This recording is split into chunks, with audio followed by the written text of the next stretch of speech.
Everyone, if you're not speaking, please mute your microphone. And as I say, this meeting is being recorded by KFA Germany because one or two dead people wanted to come tonight but couldn't make it. So anyway, over to you, Alan, if you'd like to make your speech.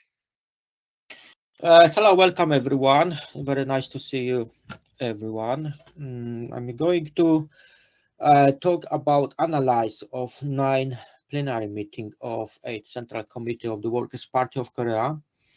First, I like to present one article on this subject from Rodong Sinmun, which is official party press of Workers' Party Korea.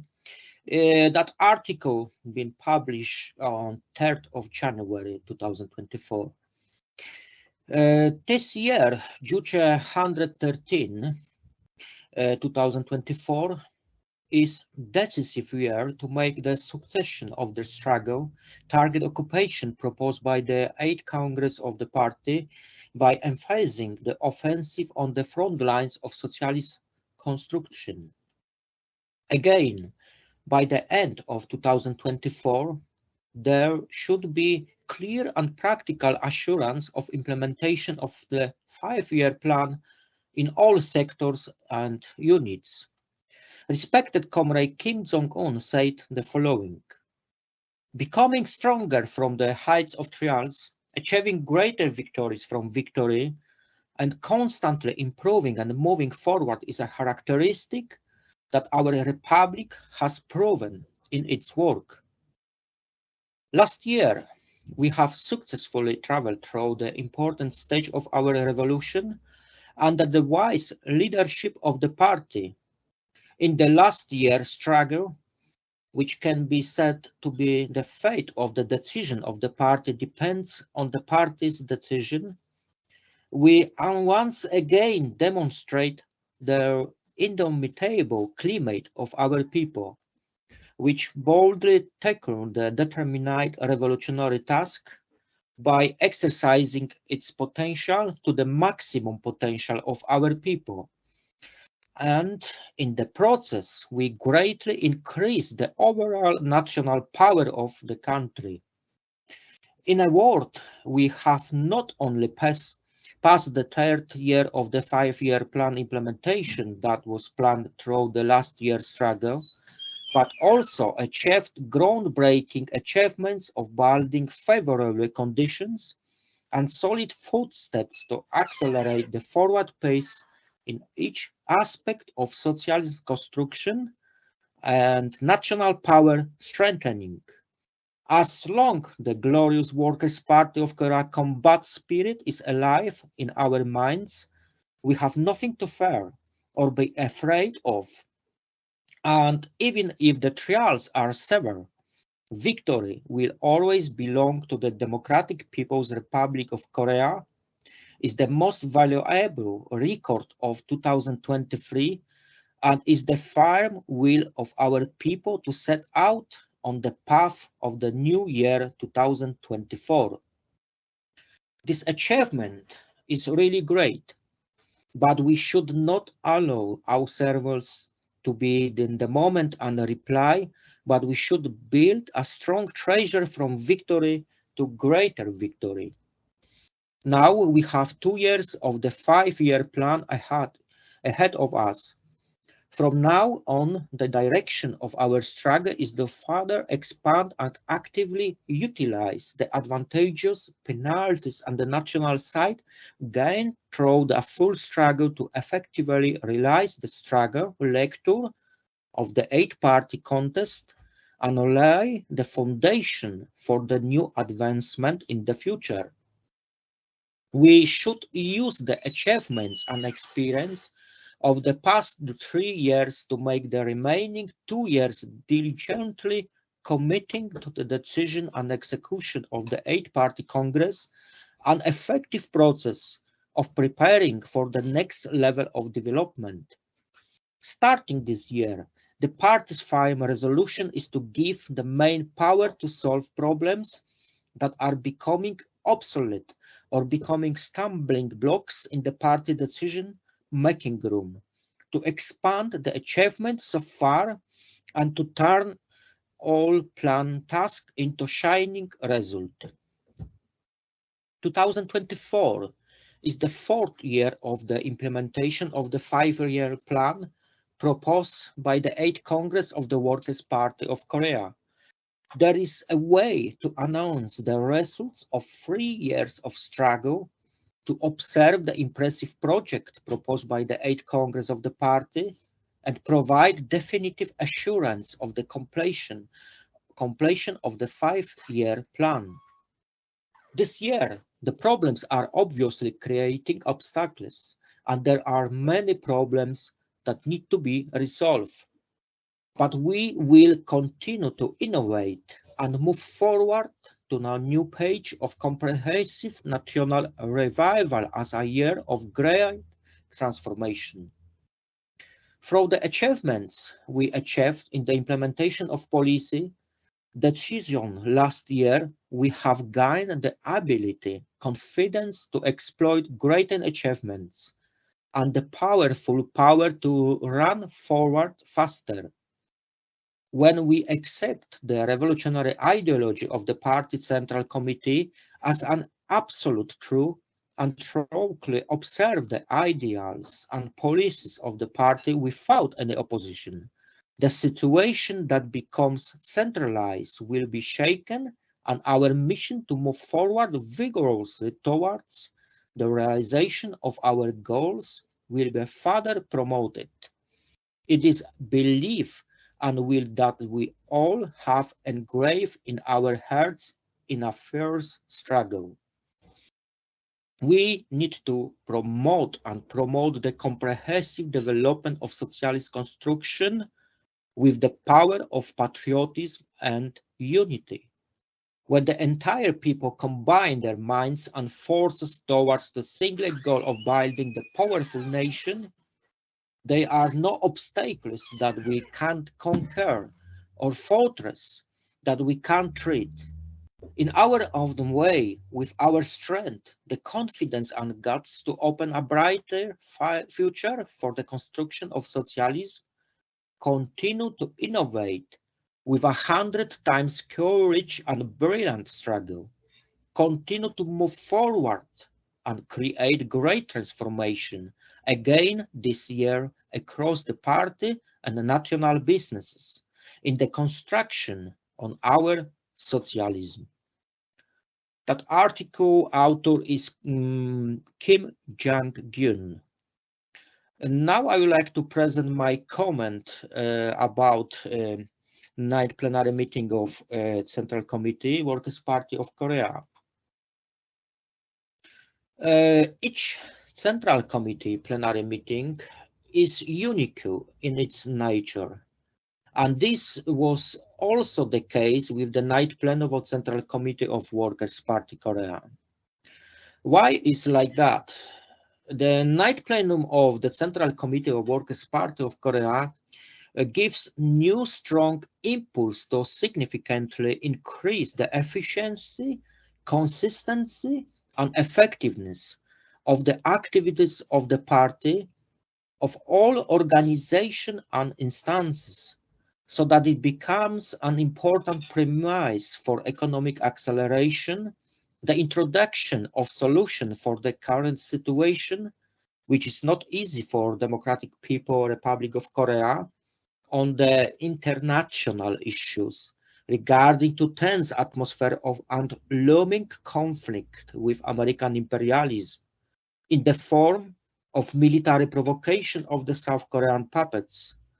It also stress of the development of socialist democracy, searching for new areas of understanding and cooperation between working class and party leaders. At the plenum, broad analysis of the changes introduced and progress in socialist construction and the development of the party was made after 8th Congress of the Workers' Party of Korea in January 2021. The achievements are amazing and spectacular. On the 9th plenary meeting of the Workers' Party of Korea, among other issues, attention was paid to the activities of state power in both internal and external politics, paying particular attention to national defense and diplomacy and confirmed the correct direction adopted on the Eight-Party Congress. The implementation of five-year economic plan was assessed, paying particular attention to the development of national defense and giving high marks to the achievements to date in this area, expressed in the increase of military power, modern technology and combat equipment, and nuclear deterrence in its previously unprecedented effectiveness. Attention also was paid to the comprehensive development of social housing construction, and a reference was made to the proud success achieved in the field of culture, including science, education, public health, and sports. The proceedings of the Central Committee were prepared in highly socialized manner, with widespread direct participation of basic party organization. The discussion on all issues raised by the Central Committee of the Workers' Party of Korea result in many valuable opinions, conclusions, and proposals for improving the party's work. It has proven how huge, not always fully exploited, potential has Workers' Party Korea in their members. Therefore, the party leaders and respected leader Kim Jong-un performed the analysis on the subject to the existing mechanisms and forms of party work. It was expressed in the 5-point line of building and functioning system of the party in the new era and in current conditions and current situation. So the basic and innovative system and working methods of the party were examined and implemented. It strengthened the basic party organization, their subjectivity in the life of the party and society, and set directions and methods for deepest approach of the style of party work in the spirit of the Juche idea, in the process of modeling whole society in the Kim Il-sungist, Kim Jong-ilism, so that is a response to the complex challenges of modern times. Finally, it should be added that the 9th Plenum of Central Committee was enthusiastically received by the general public and supported by many rallies and demonstrations of support. Thank you very much for listening.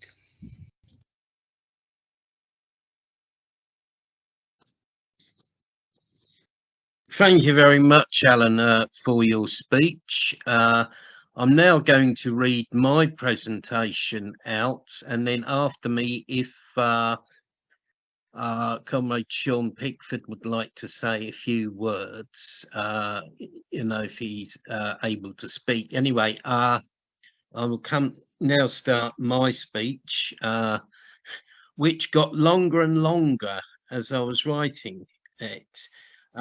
I think it's very important to hold this online meeting because, firstly, the decisions and deliberations of the 9th Plenum of the 8th Central Committee of the Workers' Party of Korea are of great importance because they chart the path towards the future.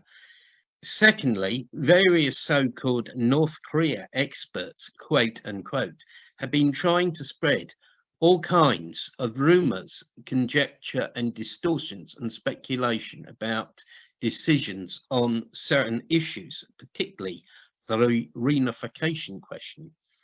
Thirdly, the situation on the Korean Peninsula is tense, with war clouds looming.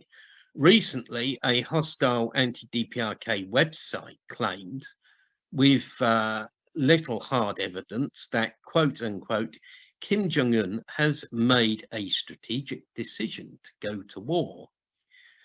Of course, if attacked, the DPRK would defend itself.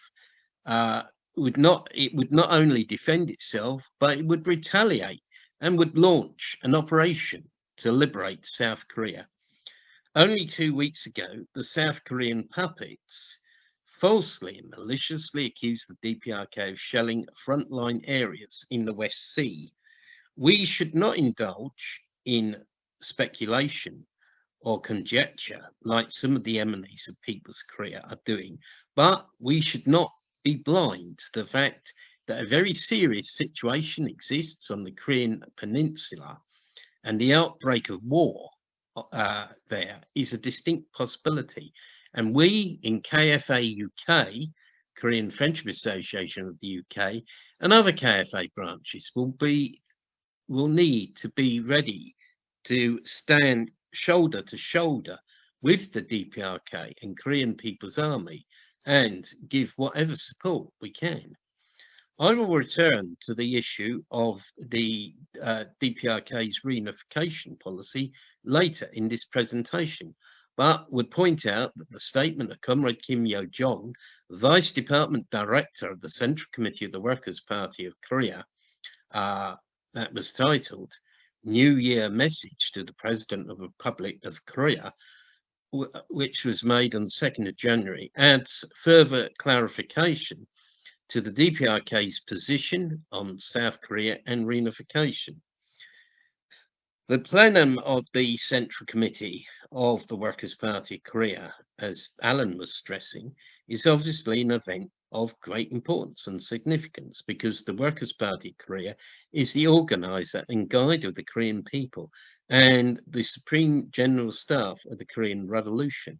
The decisions of the WPK Central Committee plenum have a great impact, not only in the DPRK, but across the world. And of course, the role of the DPRK in the world is very important, and the Workers' Party of Korea is a vanguard detachment of the international communist movement. So let's look at the 9th Plenum and its decisions. From the 26th of December to the 30th of December, the 8th Central Committee of the Workers' Party of Korea, WPK, held its 9th plenary committee, 9th plenary meeting in the presence of respected Marshal Kim Jong-un, the General Secretary of the Workers' Party of Korea, and it was held in Pyongyang, the revolutionary capital of the Democratic People's Republic of Korea. The meeting was attended by members of the central leadership organs of the WPK, as well as officials of ministries and regional officials of the WPK. At the meeting, the results of the past year's struggle were reviewed and clear-cut guidelines for work in the coming period was set down. Firstly, the meeting reported the stunning progress made by the DPRK in the past year. Significant progress has been made in advancing towards the 10 goals of national economic development.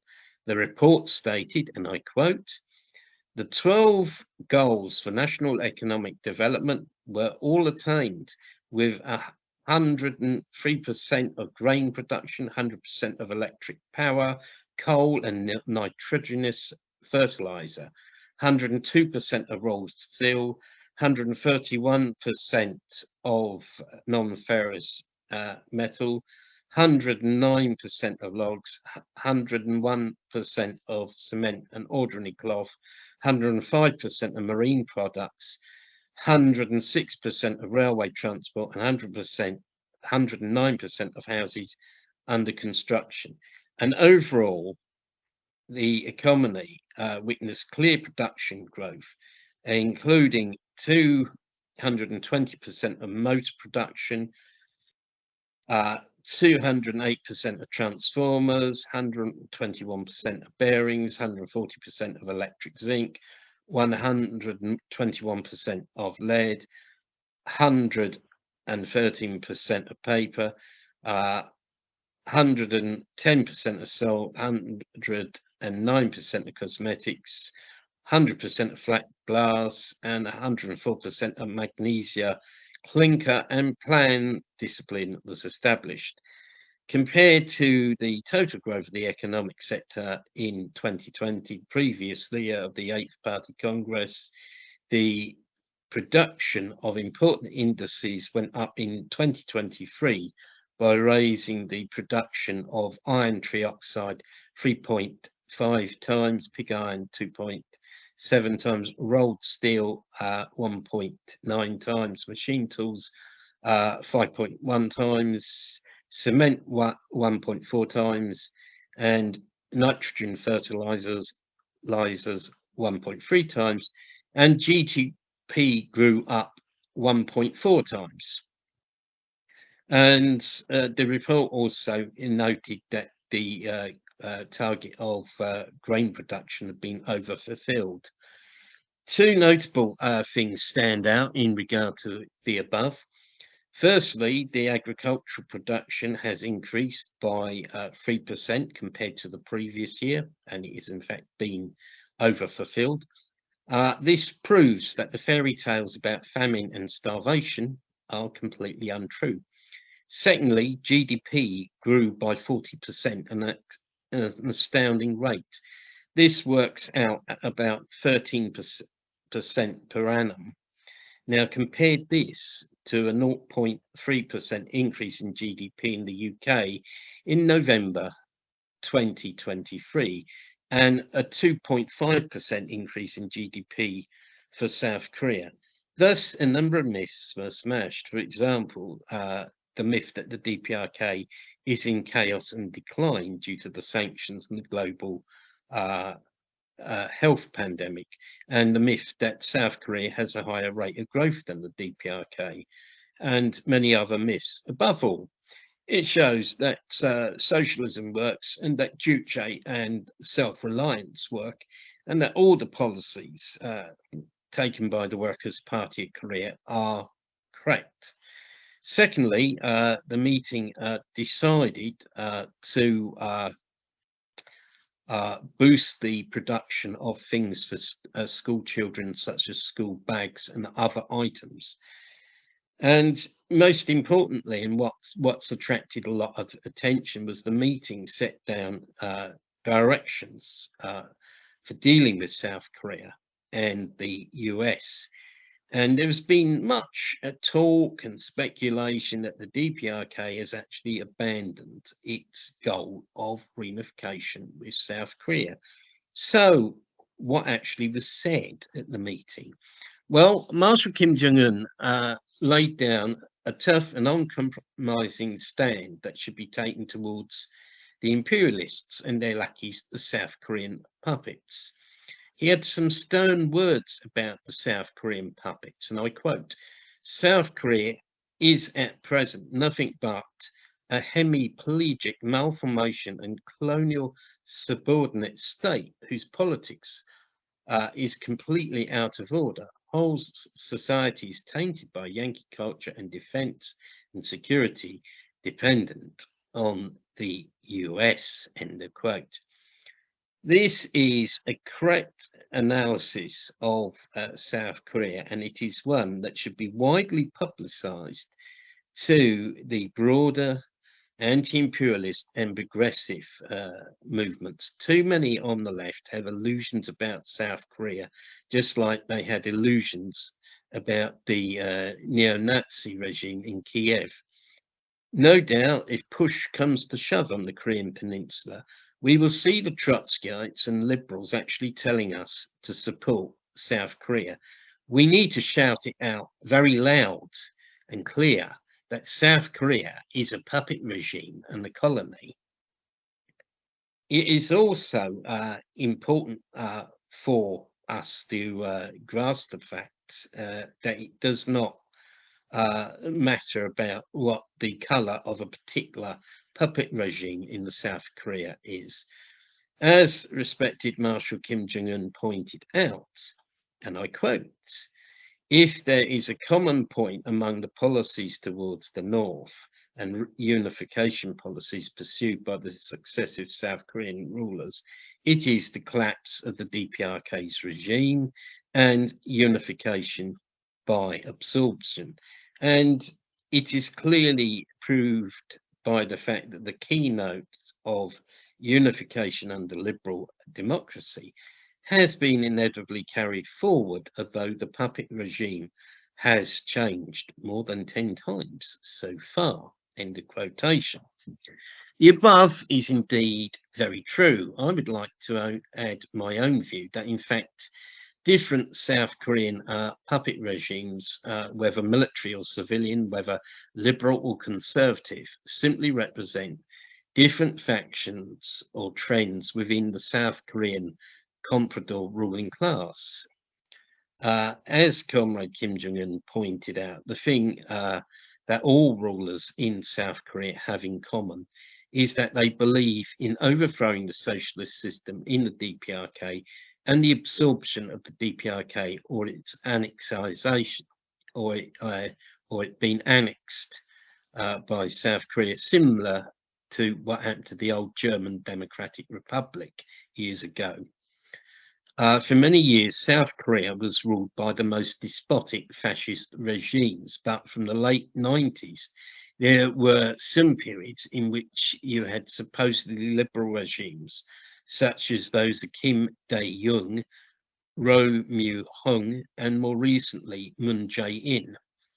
On the surface, that is superficially, their approach to both South Korean politics and inter-Korean relations seemed radically different to the previous fascist regimes. However, this was superficial. In fact, all three did not try to expel the US troops from South Korea, nor did they abolish the national security law. They were very anti-communist, and it should also be added they were also corrupt, because all three of those, Kim Dae-jung, Roh, and Moon, were all charged with corruption after they left power.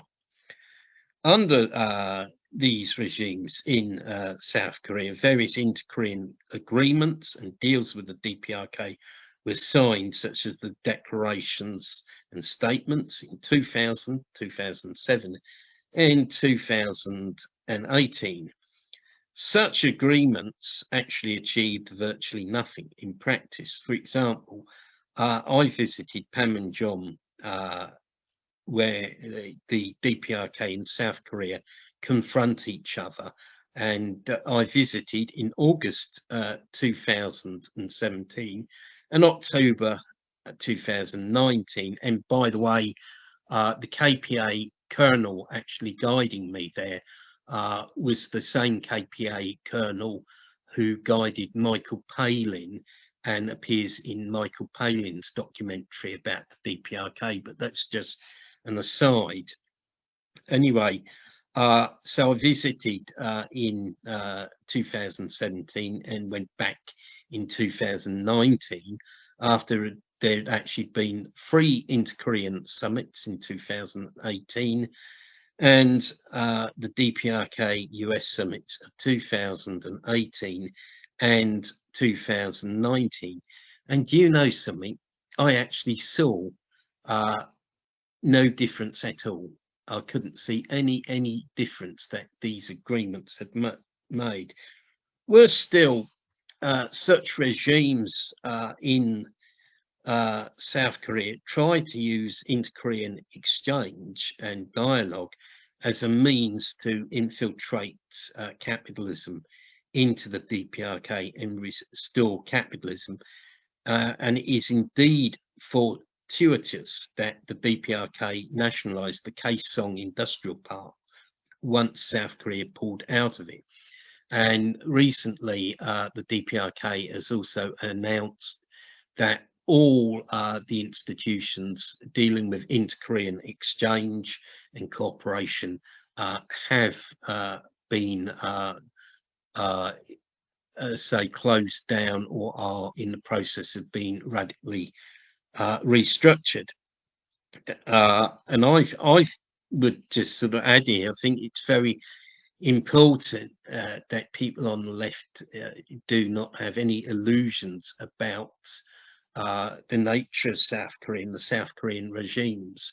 Now, a few years ago, Glyn Ford or as Glyn Fraud, as we call him in KFA UK, tried to say that Kim De-young was a social democrat, and really Kim De-young was not a social democrat. But you know, it would seem that South Korea have some people on the left who actually lobby for them.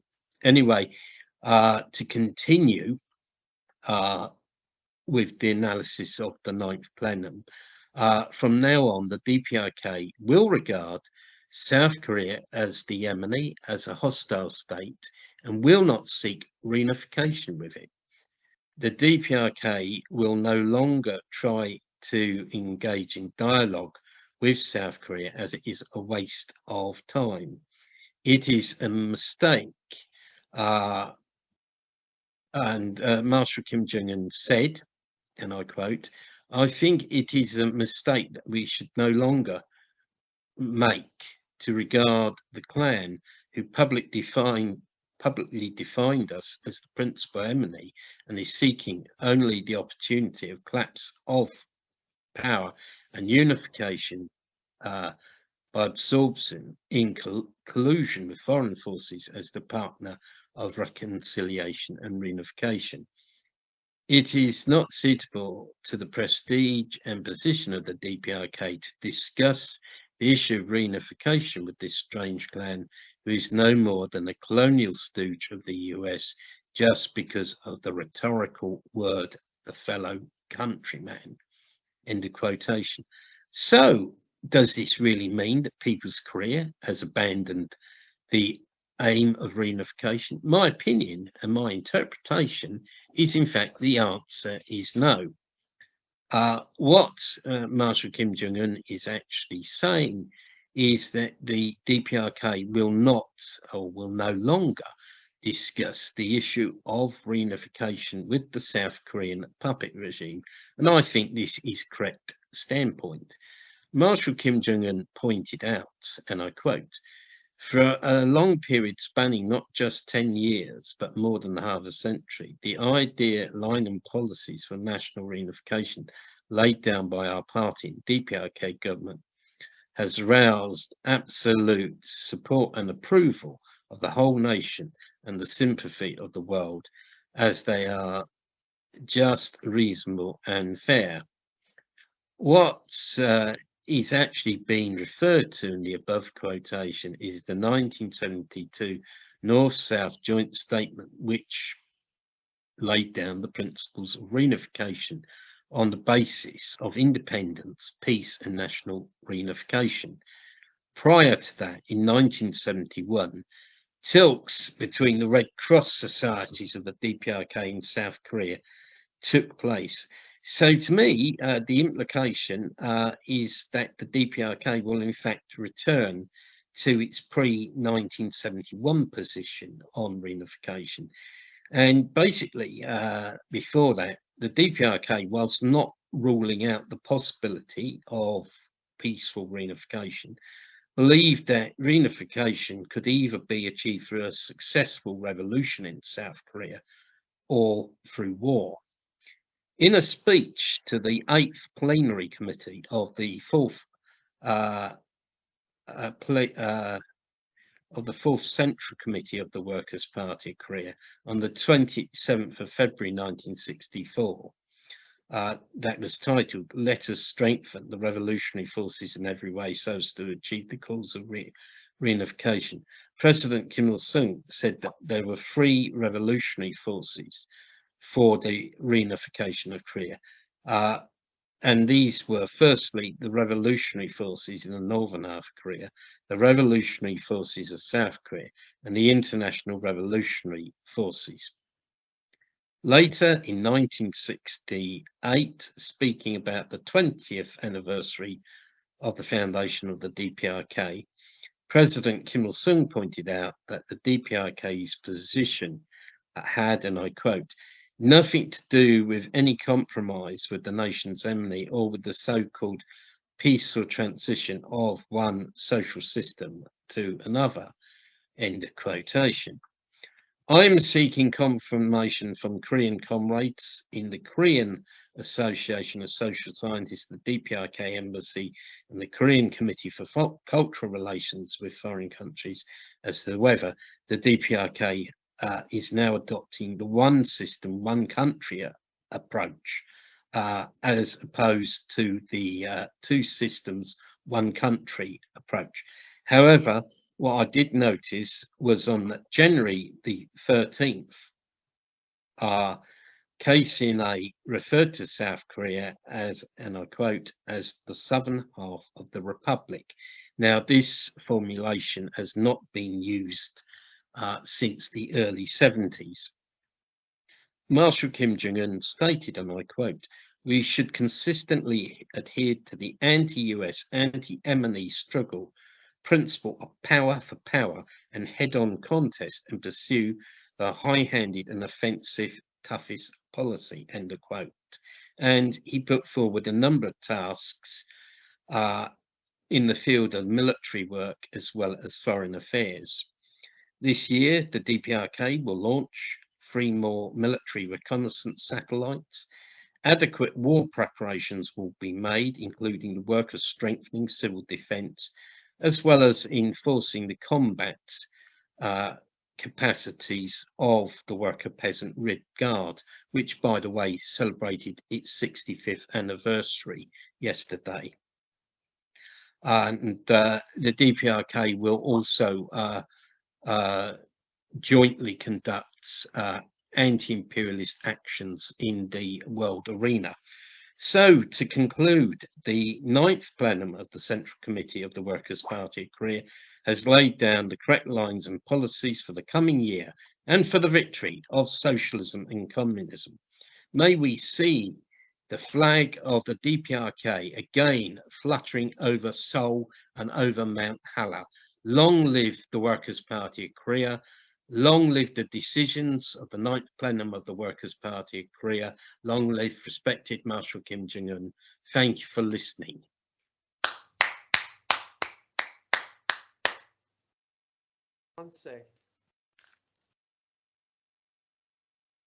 Right. Okay, Comrade Sean, would you like to speak? Just got some comments and questions. Yeah. Could you speak up a bit? You're a bit I've got faint. some comments and questions. Hello? Hello. Yes, go ahead, please, Sean. Yes. Yeah. The bourgeois media's analysis of the 9th Plenum speech of respected Comrade Kim Jong-un made it appear that the DPRK leadership was resetting the historic goals for Korean reunification for a 2 Korean state solution, similar to the situation which occurred in post-war Germany, i.e., you had the Federal Republic of Germany and the German Democratic Republic mutually recognizing each other, and these specialists and experts purported that was the solution put forward at the plenum, to have that occur on the Korean Peninsula. And as I can see from recent statements from Kim Jo-ya and other very recent items on KCNA, there has been reference to ROK people and ROK state, ROK regime, instead what used to be the terms for many decades. For instance, the people of South Korea, the people of the southern half of Korea, or the South Korean puppet regime. There's been a subtle change in DPRK terminology, which I detected in recent KCNA dispatches. You know, and as I said earlier, there's a shame there's no hard copy of the 9th Plenum speech by the respected Marshal Kim Jong-un, so people can really analyse the true meaning of this speech.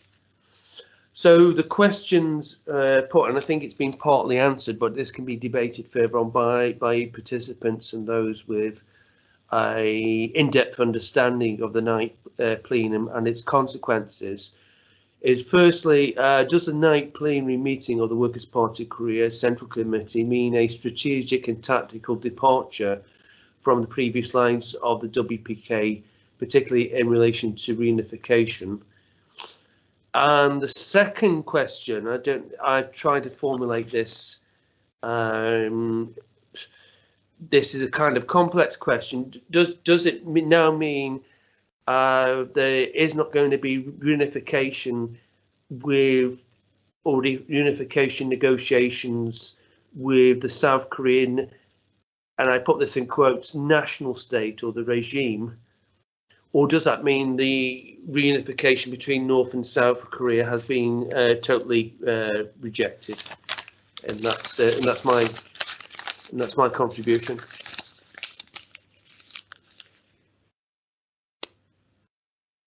Right. Okay. Well, we'll try to answer the questions. I think they, they've been partly answered by my paper, but I do not think reunification has been ruled out. What has actually been discussed at the 9th Plenum is, they've abandoned that process that began in 1972 with the 4th of July joint statement. This concept of two systems in one country has been abandoned. Another question just reminded me, has the concept of Ujimori being abandoned by our nation ourselves? Yes.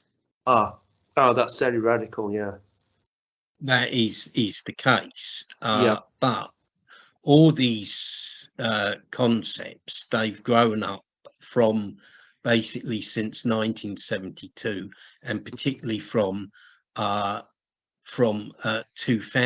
with the June the 15th joint declaration. And basically my interpretation of it is that these this has all been rolled back now.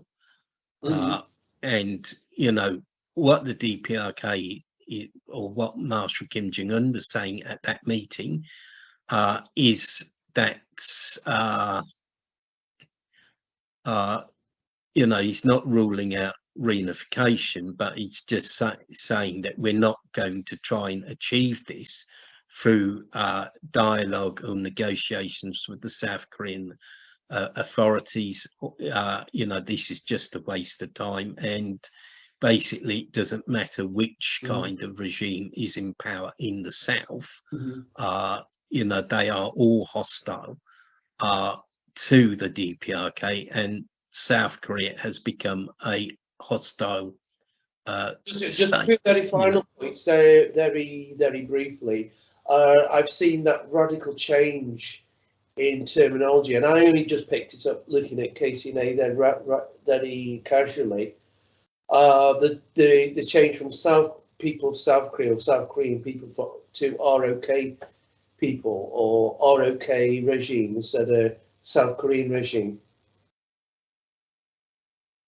Yes, I've noticed that.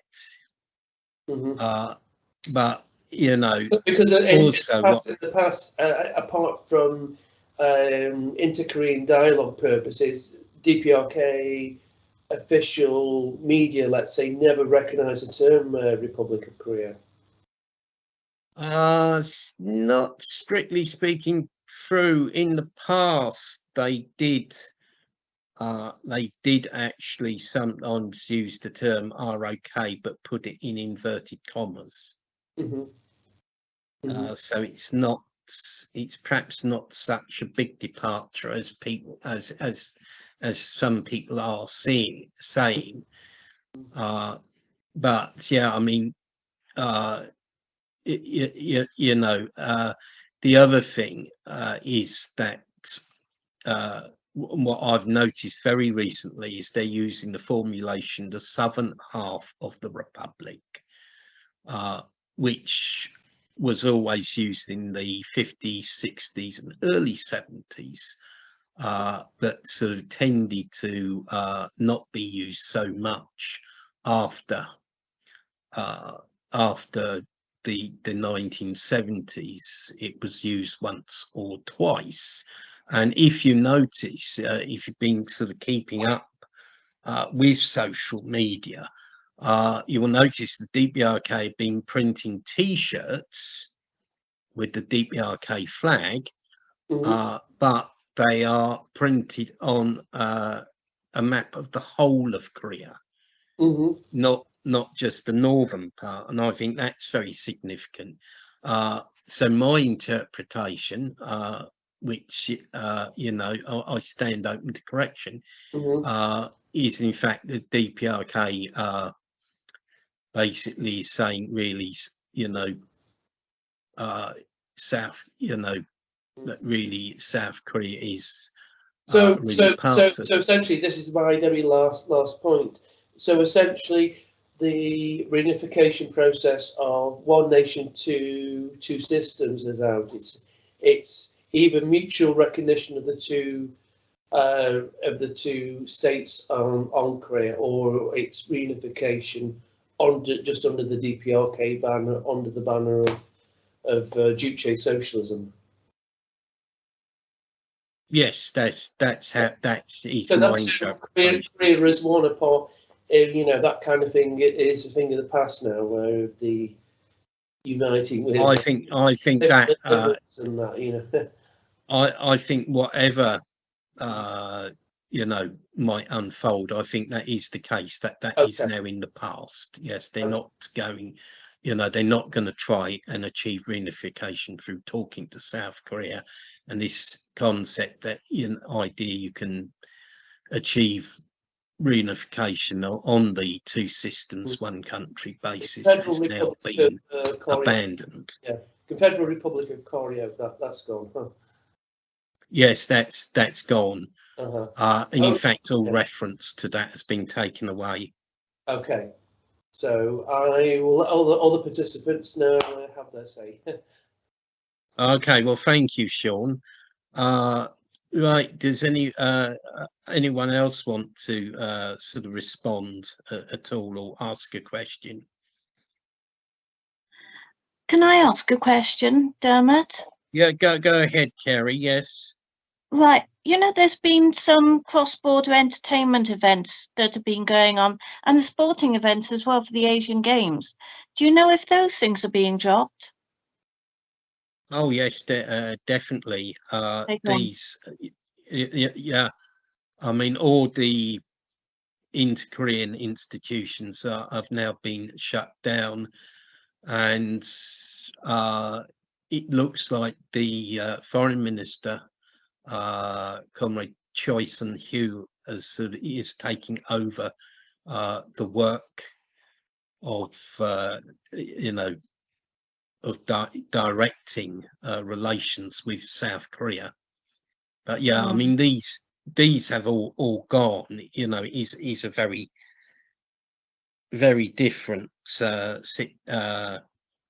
very different situation now. You know, that's partly why we called this meeting, because you know, we think you know, people need to understand what's been decided and what could happen. But yeah, I don't think you're going to see sort of inter-Korean events anymore.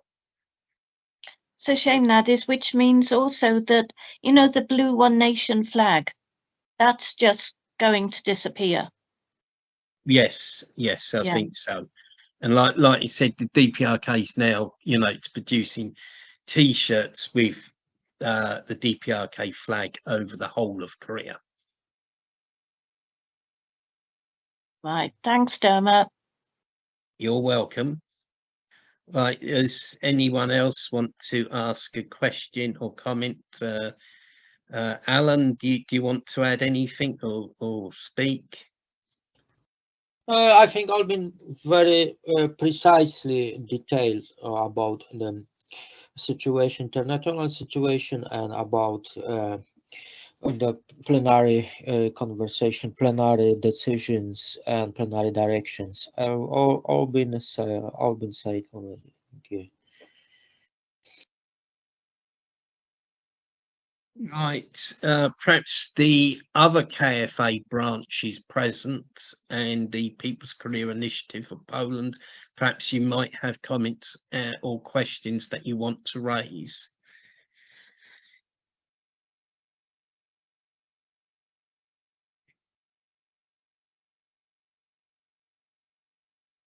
Yes, go ahead, please, George.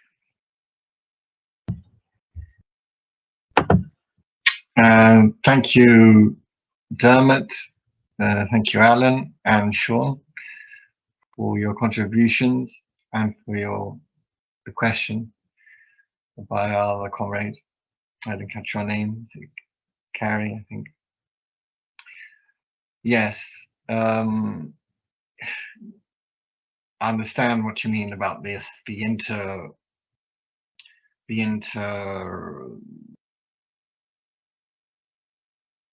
Korean games and those sort of friendly things happening, but in terms of sport, both Koreas will still participate in as they have in the Asian Games and in the women's Asian Cup games. They'll still compete against one another as independent teams, whether it's football or whether it's in the Olympics. So they will inevitably sort of meet on the sports field. When I heard the news, again, I was obviously a little surprised, but as my chairman of KFA Greece, Constantine, pointed out, the South never really honestly made any genuine effort to promote reunification. It was never in their constitutional, never in their any sort of true willingness to do that. It was always something that the DPRK had as an aim. I'm sure they'll continue. I'm not sure that it will continue some family reunions and stuff like that. But again, it all seems mute when you've got this huge build up of US and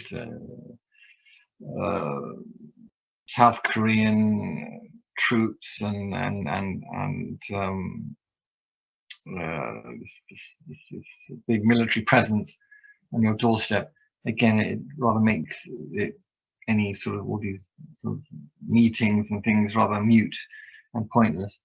So after a while, it didn't surprise me at all. But yes, I think it's about time. In a sense, like with Cyprus, which has been going on, it's been split down the half as long as I've been alive. So it will be 50 years in June or July. It comes a time when you just have to face facts and just accept that these are two separate entities. They're not going to reunite unless a situation is forced, like in all these other countries where we've seen, where action has to be taken, and again under Juche socialism, Korea would become, I don't know, they would call it Greater Korea, any sort of name you want to give it. That would be the only viable solution, I think, that the DPRK would accept, and quite rightly so.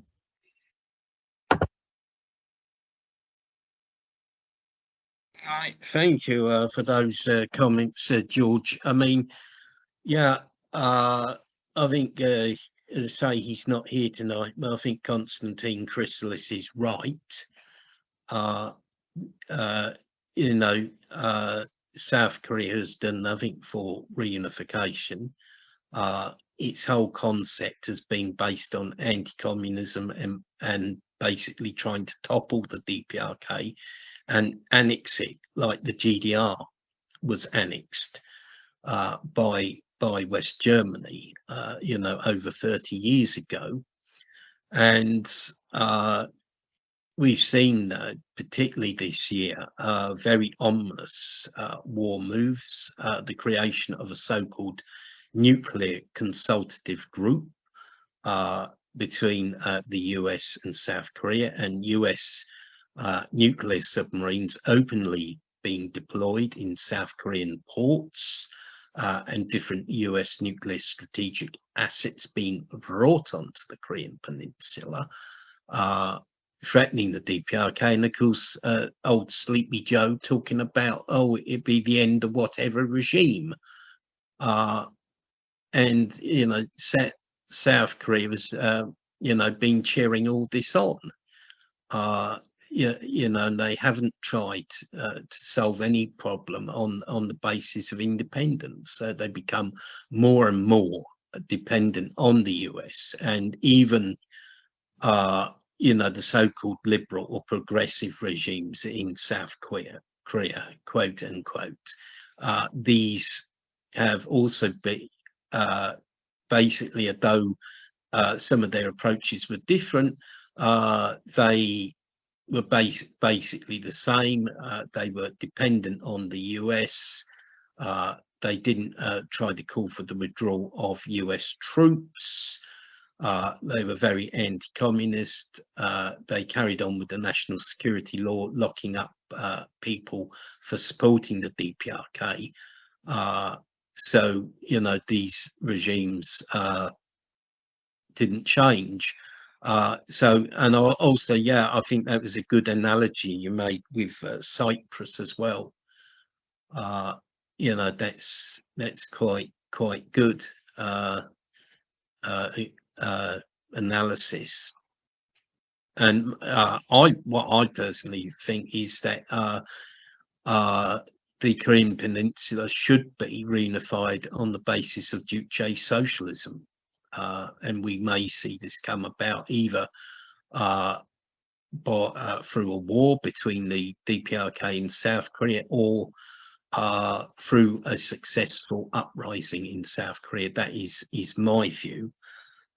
Anyway, does anyone else have a question or want to speak? If anyone who has not spoken wants to speak, KFA Germany or KFA Spain, if you're able to speak, please, you know, please feel free to make a comment.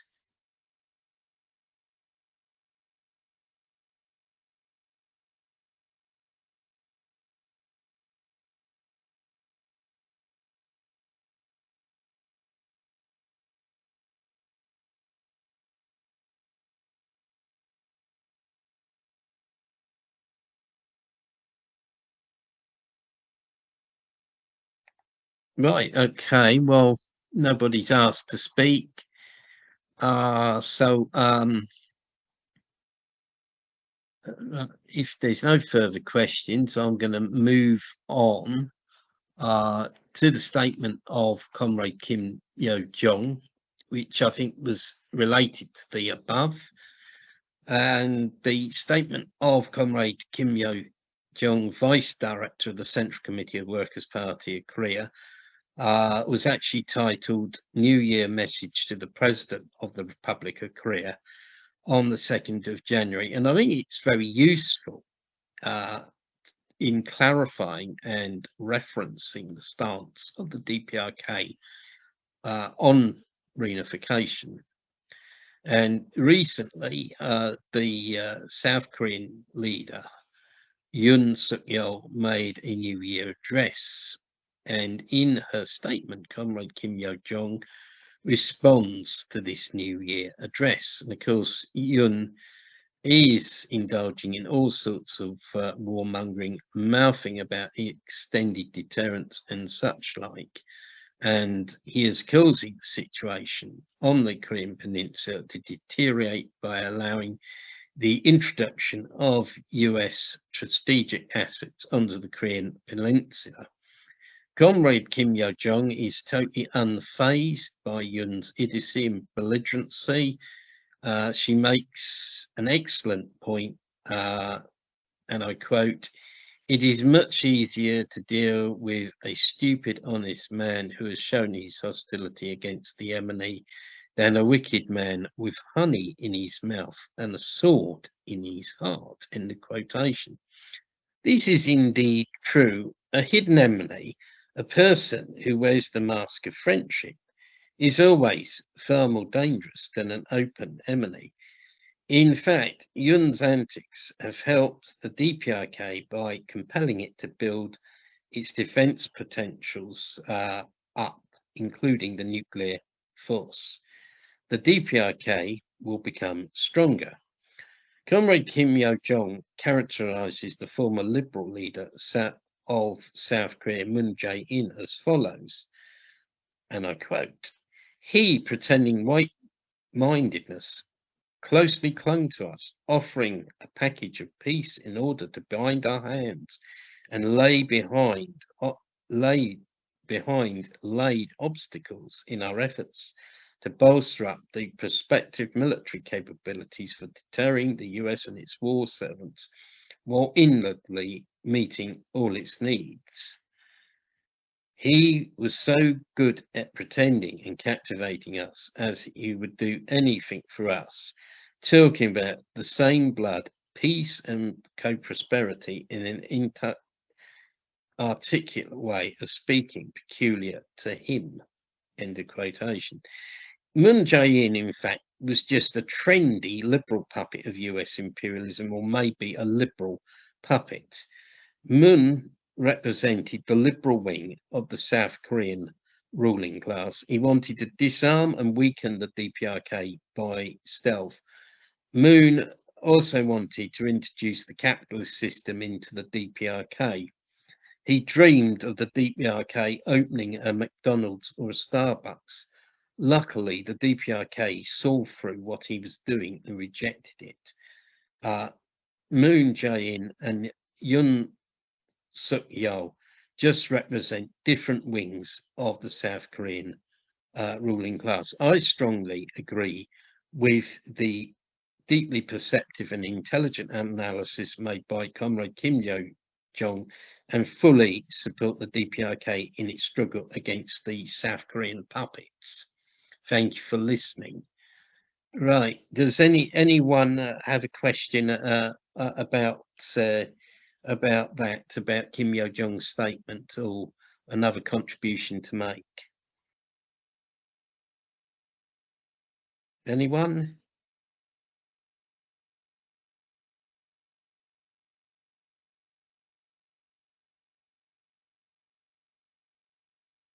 Well, this is a very quiet meeting tonight, isn't it? Right. What we do for about 10 minutes, does anyone have general questions that they would like to ask?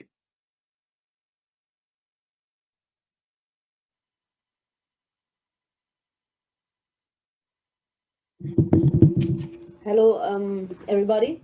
I have a question, but it had nothing to do with the actual topic from today. Yes, go ahead, please. I wrote an article from the year 1988 that the DPRK boycotted, I don't know what's called in English, the Olympic Games in South Korea, and I wanted to ask a few questions about that, or if somebody can explain me what really happened there, because I can't find some informations in the internet, because everywhere it's written different. Yes, how the boycott Okay, yeah. is happened. It's only written they boycotted it, but they didn't write what they have done to boycott it. Okay, thank you. Very interesting question. As you say, not directly related to the previous discussion in the meeting, but I think sort of indirectly it does actually relate to the discussion. I can answer it, but I don't know if Sean Pickford would like to say a few words about this as well, because he's also familiar with the topic. Sean, do you want to say anything first before I do? All I know about it was, and you probably will correct me, obviously the DPRK at first called for joint hosting of the 1988 Olympics between North and South as a symbol of goodwill and reunification, but it was rejected by the Roh-Tae-Woo regime, and at the time there was mass protests and uprisings for democracy in South Korea at that time, and the DPRK both boycotted the Olympics in Seoul, and the South Korean regime made it difficult for the DPRK for the North of Korea to participate. I believe, and Dermot will probably know this list more than I do, the list of honour of countries which boycotted the Olympics of 1988 was Cuba, Ethiopia, and another one I can't think of.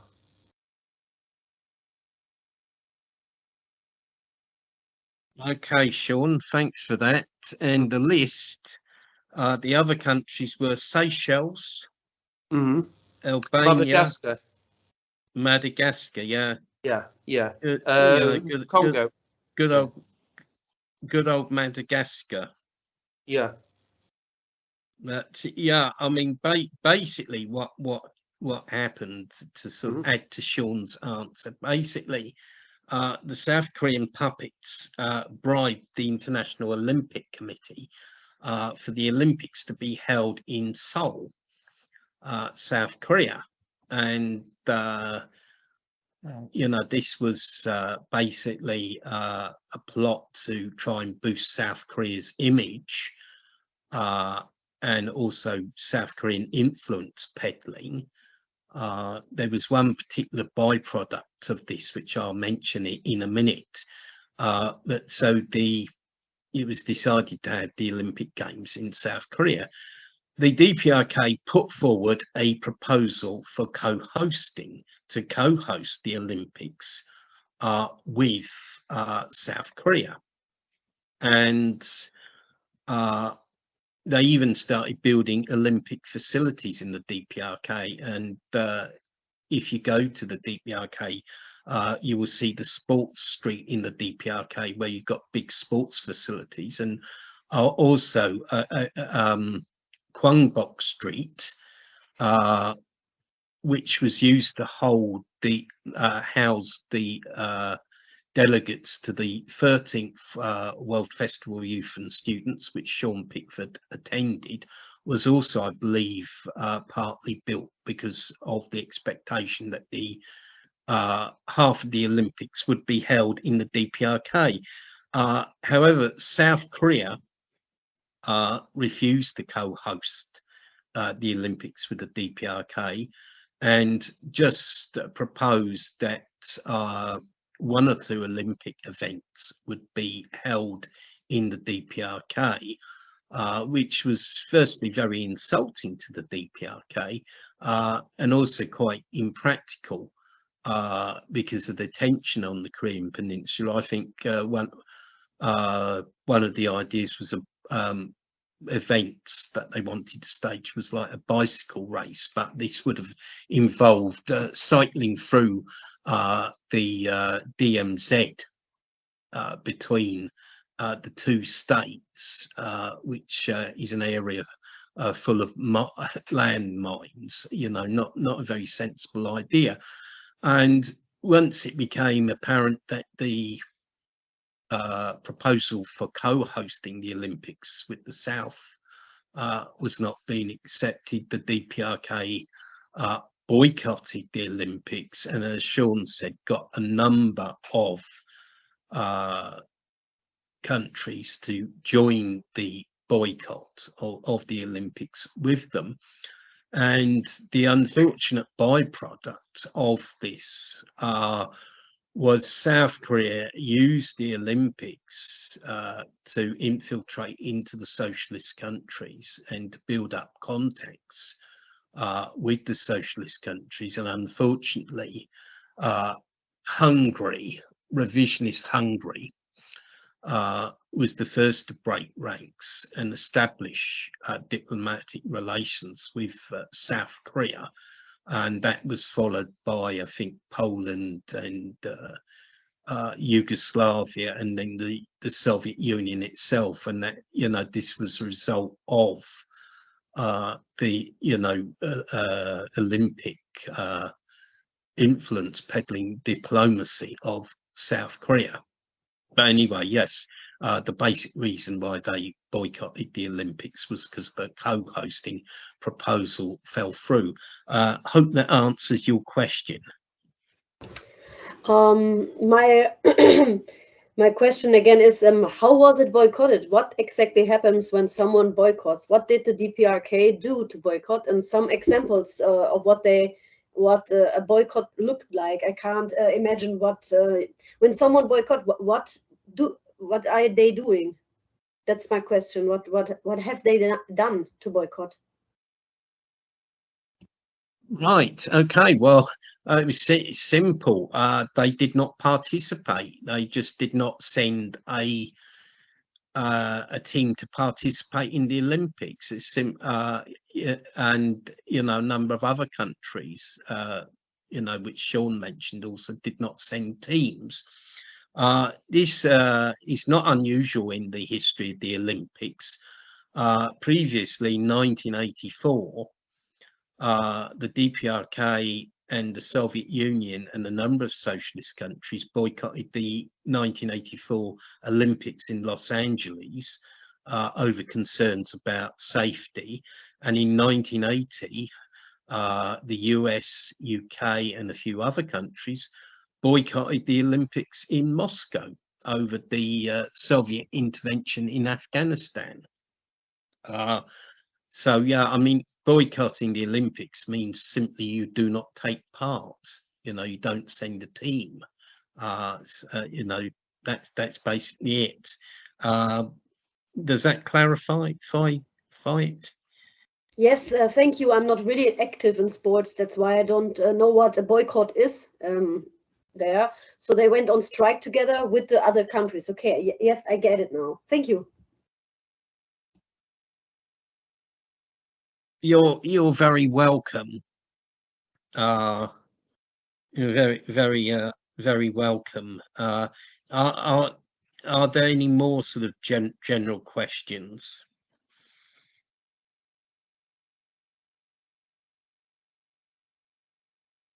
Yes, Alan, please go ahead.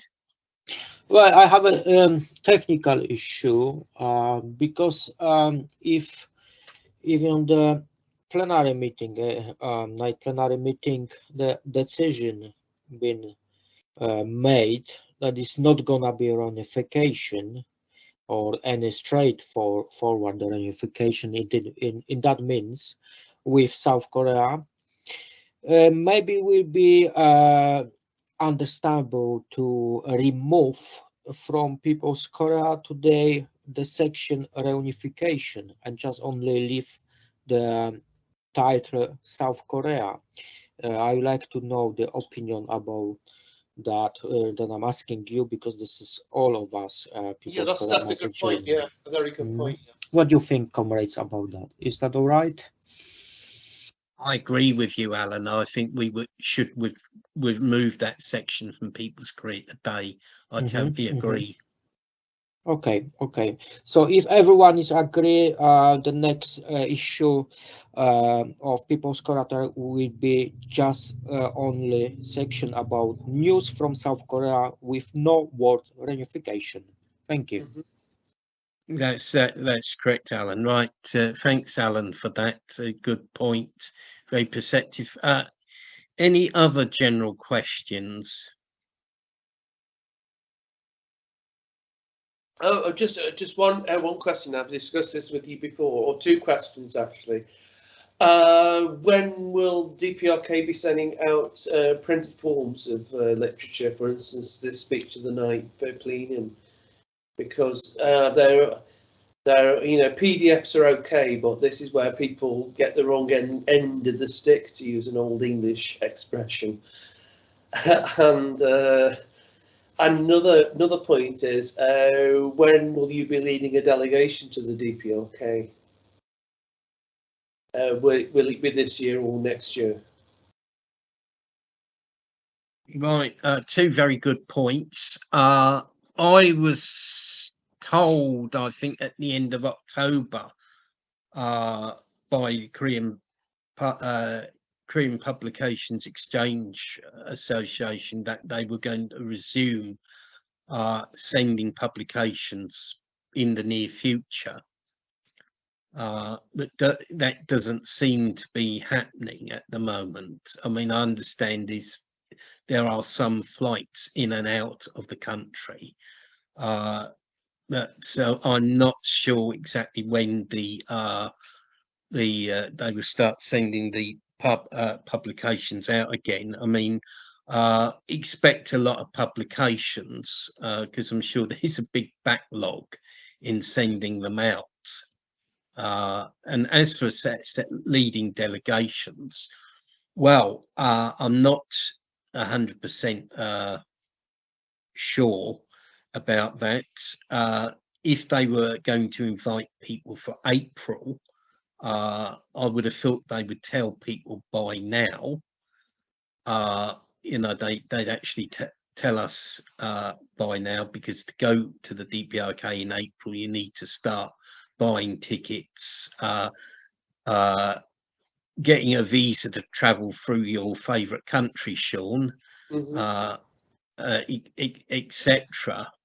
You'd need to start doing it by the end of January or February, otherwise it becomes a mad rush. But so far, no invitation. I'm guessing it will probably be more likely to be next year, 2025, when you will see the anniversary of 80th anniversary of liberation and the 80th anniversary. So it might be conceivable you will be out there leading a group of people for the 80th anniversary on the WPK. Yes, I think so. I mean, I don't think it will be happening. I don't think there'll be delegations this year, but I wouldn't rule out, that they invite people either out for July or September. But I think it's going to be next year, and quite possibly they may not receive foreign visitors, or not in large numbers, because of the very dangerous situation on the Korean Peninsula. Which is, it is quite a dangerous situation, and they do not want in the event of an outbreak of war or a conflict, having large numbers of foreign visitors in the country would not be a good thing. I made this point once to my daughter when I travelled to the DPRK in 2017 when she was worried. I said to her, well, I said, if the situation really was that bad, they just would not be letting people into the country. Because in the event of an outbreak of war, everybody would be issued weapons and told to fight, and there would be no one left around to sort of guide foreign visitors or even staff in the hotels. But anyway, yeah, Sean, I think it is going to be probably 2025 when they start inviting people out for events. Does that answer it? Yes, yes, it does. Yes, yes. Right. Are there any other questions and comments? Right. Yes. Go ahead, please. So I have another question. I wrote a post about Songbun. There was a lot of negative stuff there. In the end, however, it was said that the DPRK people were not based on the actions of their relatives, etc., condemned, and that is probably not true. Is Songbun true? So is it applied there, or is it just a rumor from the enemies? Right. Okay. This question you're referring not to Songbun but to Songbun. And this question did come up in a Q&A session about a month ago, which was actually, the question was actually raised by Dominic from KFA Germany, and basically it is not true. You know, and such an approach is opposed to the ideas and policies of the Workers' Party of Korea, the idea of single-hearted unity and all-embracing politics. And I think what I can do quickly is just put links to the materials you know, that we used before. So I'll just do that quickly and put it in the chat.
Right. Okay, Dominic. Well, I'm sorry you have to leave. I mean, I can record the rest of the meeting. We haven't got too long left, but I can record it. Yes, that's fine.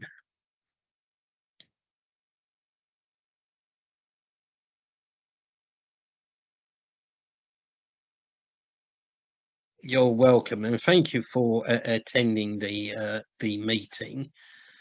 It's very, very good of you.